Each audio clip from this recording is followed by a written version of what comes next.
ਮਫਾਹਮਤ ਦੂਜੇ ਪਾਸਿਓਂ ਚਾਹ ਹੀ ਨਾ ਰਹੇ ਹੋਣ ਲੋਕ, ਫਿਰ ਉਹੀ ਰਹਿ ਜਾਂਦਾ। ਫਿਰ ਆਓ ਤੇ ਇਹ ਗੋ ਦਾ ਮੈਦਾਨ ਹੈ, ਵਾਹਨ ਸਾਰਿਆਂ ਨੂੰ ਭੱਜਦਿਆਂ ਨੂੰ ਫਿਰ ਸਾਂਝਾ ਹੀ ਹੈ। ਫਿਰ ਠੀਕ ਹੈ, ਜੋ ਹੋਏਗੀ ਫਿਰ ਵੇਖੀ ਜਾਵੇਗੀ, दौड़ लें फिर वाहन साझा ही है। फिर 9 मई से कैसे आपकी जान छुटी? 9 मई के असल जिम्मेदार मुस्लिम लीग नवाज वाले खान साहब की पॉपुलैरिटी अरूज थे, लेकिन लोग सड़कों ते क्यों नहीं निकलते? उन्होंने वास्ते एहतजाज क्यों नहीं करते? सर जी लोग निकलते ने, लोगों को इन्ना डरा ही एडा दिता है। इन्होंने कानून की हुक्मरानी इस मुल्क च रहन ही नहीं दी, डरा के रखे हुए ने, डंडा हाथ च चाया ने, और तलवार और बीबी इन्हों की वजीर वाला कट के बैठी है।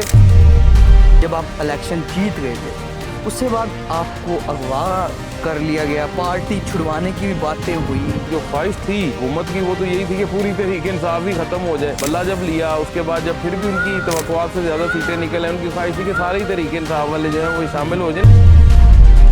अच्छा जट साहब, पार्टी बहुत वड्डी है, हुण जदों वड्डी पार्टी होएगी तो उन्हें च ग्रुप भी होणगे, धड़े भी होणगे।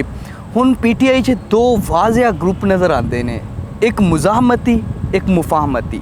ਤੁਹਾਨੂੰ ਕੀ लगता है कि इमरान खान ਜਿਹੜਾ ਬਾਹਰ ਆਣਗੇ ਉਹ ਮੁਜ਼ਾਹਮਤੀ ਪਾਲਿਸੀ ਨਾਲ ਆਣਗੇ, ਮੁਫਾਹਮਤੀ ਪਾਲਿਸੀ ਨਾਲ ਆਣਗੇ? अच्छा सर गल है वे कि पहली गल तो है कि पार्टी के अंदर कोई धड़ेबंदी नहीं है, कोई ग्रुप नहीं ने, कोई ऐसी वैसी कोई चीज़ नहीं है। इख्तलाफ राय है वे वो हर जगह होंदा है। किहड़ी ऐसी जमात या किहड़ा ऐसा घर है जिथे इख्तलाफ राय नहीं है? तो मैं समझना कि जिथे इख्तलाफ राय नहीं होंदा उत्थे चीज़ां खराबी वाले पासे चलियां जांदियां ने। इख्तलाफ राय हुसन है तो होना चाहिए, बिल्कुल मौजूद है। हुण गल है वे कि सर गल कतल भी हो जाए ना, जो मर्जी हो जाए, आखिर ते की हुंदा है? परिया हुंदी है, मफाहमत हुंदी है।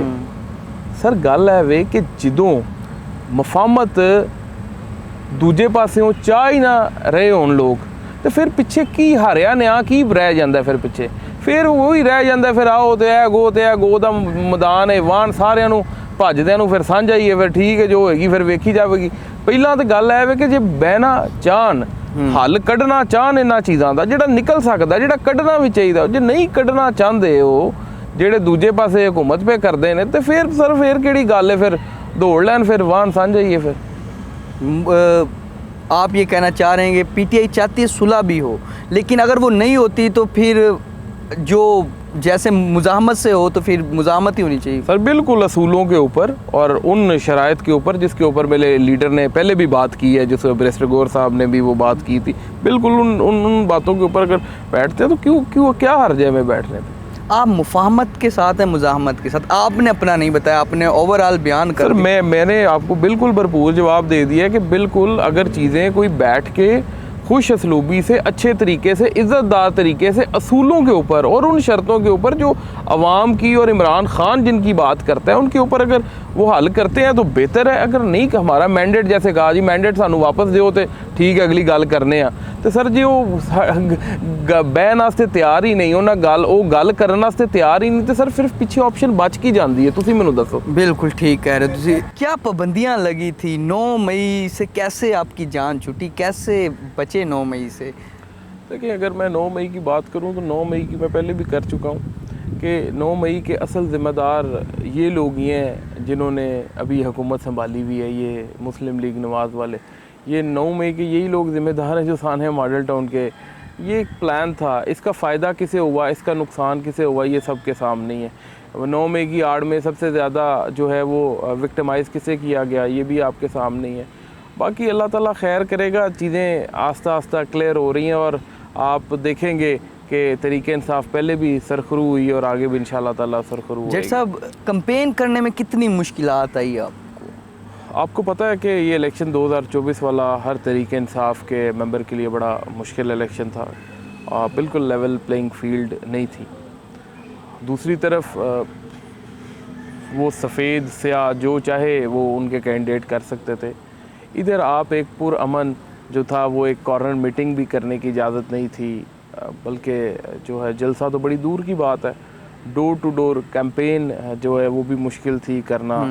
स्टिकर, इश्तहार, बैनर आप लगाते थे, अगले दिन कॉरपोरेशन वाले उतार देते थे, बड़ी मुश्किलात थी।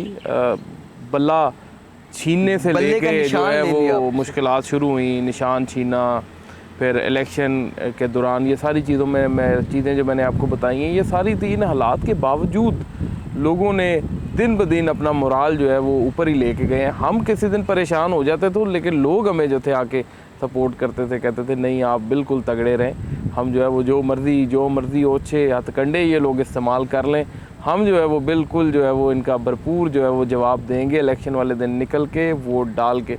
नहीं ਇਹ ਤੇ ਗੱਲ ਮੰਨਣ ਵਾਲੀ ਹੈ ਕਿ ਖਾਨ ਸਾਹਿਬ ਦੀ ਪਪੂਲੈਰਿਟੀ ਅਰੂਜ ਤੇ ਬਹੁਤ ਪਪੂਲੈਰਿਟੀ ਲੋਕ ਉਹਨਾਂ ਦੇ ਨਾਲ ਨੇ, ਲੇਕਿਨ ਲੋਕ ਸੜਕਾਂ ਤੇ ਕਿਉਂ ਨਹੀਂ ਨਿਕਲਦੇ, ਉਹਨਾਂ ਵਾਸਤੇ ਇhtਜਾਜ ਕਿਉਂ ਨਹੀਂ ਕਰਦੇ? ਸਰ ਜੀ ਲੋਕ ਨਿਕਲਦੇ ਨੇ, ਲੋਕਾਂ ਨੂੰ ਇਹਨਾਂ ਡਰਾ ਹੀ ਦਿੱਤਾ, ਡਰਾ ਹੀ ਏਡਾ ਦਿੱਤਾ ਹੈ। ਇਹਨਾਂ ਨੇ ਕਾਨੂੰਨ ਦੀ ਹੁਕਮਰਾਨੀ ਇਸ ਮੁਲਕ 'ਚ ਰਹਿਣ ਹੀ ਨਹੀਂ ਦਿੱਤੀ। ਇਹ ਨਵਾਜ਼ ਸ਼ਰੀਫ ਜਿਹੜਾ ਹੈ ਤੇ ਇਹਦਾ ਟੋਲਾ ਸਮਝਦਾ ਹੈ ਕਿ ਜਿੱਦਣ ਅਸੀਂ ਇੱਥੇ ਆਈਨ ਨੇ ਪਾਕਿਸਤਾਨ ਨੂੰ ਜਿਹੜਾ ਉਹਦੀ ਰੂਹ ਨੂੰ ਠੀਕ ਤਰ੍ਹਾਂ ਇੱਥੇ ਇੰਪਲੀਮੈਂਟ ਕੀਤਾ ਤੇ ਸਾਡੇ ਪੱਲੇ ਕੋਈ ਸ਼ੈ ਨਹੀਂ ਰਹਿ ਜਾਣੀ। ਇਹ ਆਇਨ ਦੇ ਨਾਲ ਖਿਲਵਾੜ ਪਿਆ ਕਰਦੇ ਨੇ, ਆਇਨ ਦਾ ਮਜ਼ਾਕ ਪਿਆ ਉਡਾਉਂਦੇ ਨੇ, ਜਮਹੂਰੀਅਤ ਦਾ ਮਜ਼ਾਕ ਪਿਆ ਉਡਾਉਂਦੇ ਨੇ ਇੱਥੇ ਵਾਨਾਂ 'ਚ ਬਹਿ ਕੇ। ਯਕੀਨ ਕਰੋ ਸਰ, ਆਇਨੀ ਹੱਕ ਨਹੀਂ ਇਸਤੇਮਾਲ ਕਰਨ ਦਿੰਦੇ ਪਏ, ਪਾਕਿਸਤਾਨੀਆਂ ਨੂੰ ਡਰਾ ਕੇ ਰੱਖਿਆ ਹੋਇਆ ਨੇ, ਡੰਡਾ ਹੱਥ 'ਚ ਚਾਇਆ ਨੇ, ਉਹ ਤਲਵਾਰ ਉਹ ਬੀਬੀ ਇਹਨਾਂ ਦੀ ਵਜ਼ੀਰ ਆਲਾ ਕੱਢ ਤੇ ਬੈਠੀ ਏ। ਤੇ ਸਰ ਮਿਹਰਬਾਨੀ ਜਿਹੜਾ ਹੈ ਇਹਨਾਂ ਨੇ ਕੀ ਕਰਨੀ ਹੋਰ ਪਾਕਿਸਤਾਨ ਦੀ ਆਵਾਮ ਤੇ, ਇਹ ਐਡੀ ਜ਼ੁਲਮ ਦੀਆਂ ਤੇ ਮਿਹਰਬਾਨੀਆਂ ਪੇ ਕਰਦੇ ਨੇ। ਤੇ ਸਰ ਇਨਸ਼ਾਅੱਲਾ ਸਰ ਬਿਲਕੁਲ ਲੋਕਾਂ ਨੇ ਖੌਫ ਦੇ ਬੁੱਤ ਤੋੜ ਕੇ ਜ਼ੰਜੀਰਾਂ ਜਿਹੜੀਆਂ ਨੇ ਉਹ ਗਲੋਂ ਲਾਹ ਕੇ ਵੋਟ ਜੇ ਪਾ ਲਏ ਨੇ ਨਾ, ਤੇ ਤੁਸੀਂ ਜਿਹੜਾ ਨਾ ਤੁਸੀਂ ਵੀ ਇੱਥੇ ਹੀ ਹੋ, ਮੈਂ ਵੀ ਇੱਥੇ, ਇਹਨਾਂ ਲੋਕਾਂ ਬਾਹਰ ਵੀ ਨਿਕਲ ਆਣਾ, ਇਹਨਾਂ ਲੋਕਾਂ ਆਪਣਾ ਹੱਕ ਵੀ ਲੈ ਲੈਣਾ। ਤੇ ਅੱਲਾ ਦੇ ਫਜ਼ਲ ਦੇ ਨਾਲ ਜਲਦੀ ਅਸੀਂ ਇਹਨਾਂ ਦੇ ਨਾਲ, ਸਾਰਿਆਂ ਦੇ ਨਾਲ ਆਈਨੀ ਤਰੀਕੇ ਦੇ ਨਾਲ, ਜਮਹੂਰੀ ਤਰੀਕੇ ਦੇ ਨਾਲ, ਪਾਕਿस्तान ਦੇ ਕਾਨੂੰਨਾਂ ਦੇ ਅੰਦਰ ਰਹਿੰਦੇ ਹੋਏ ਅਸੀਂ इमरान खान ਨੂੰ ਬਾਹਰ ਵੀ ਕੱਢ ਲਵਾਂਗੇ ਅੱਲਾ ਦੇ फजल। अच्छा, आपको इलेक्शन के बाद जब आप इलेक्शन जीत गए थे, उससे बाद आपको अगवा कर लिया गया, पता लगा शहबाज गिल साहब की ट्वीट थी कि आपको अगवा कर लिया और पार्टी छुड़वाने की भी बातें हुई, क्या अगवा मुझे ऐसा किसी ने नहीं किया, ना ही कोई। बाकी जो ख्वाहिश थी हुकूमत की वो तो यही थी कि पूरी तरीके इंसाफ ही ख़त्म हो जाए। बल्ला जब लिया उसके बाद जब फिर भी उनकी तवक्कुआत से ज़्यादा सीटें निकल आए, उनकी ख्वाहिश थी कि सारे ही तरीके इंसाफ वाले जो हैं वो शामिल हो जाएं, लेकिन हर चीज़ तो उनकी ख्वाहिश पे नहीं हो सकती ना मुस्लिम लीग की। तो बस अल्लाह ताला ने करम किया, इस्तिकामत दी, खड़े रहे और खड़े हैं जी अल्लाह के फजल के साथ।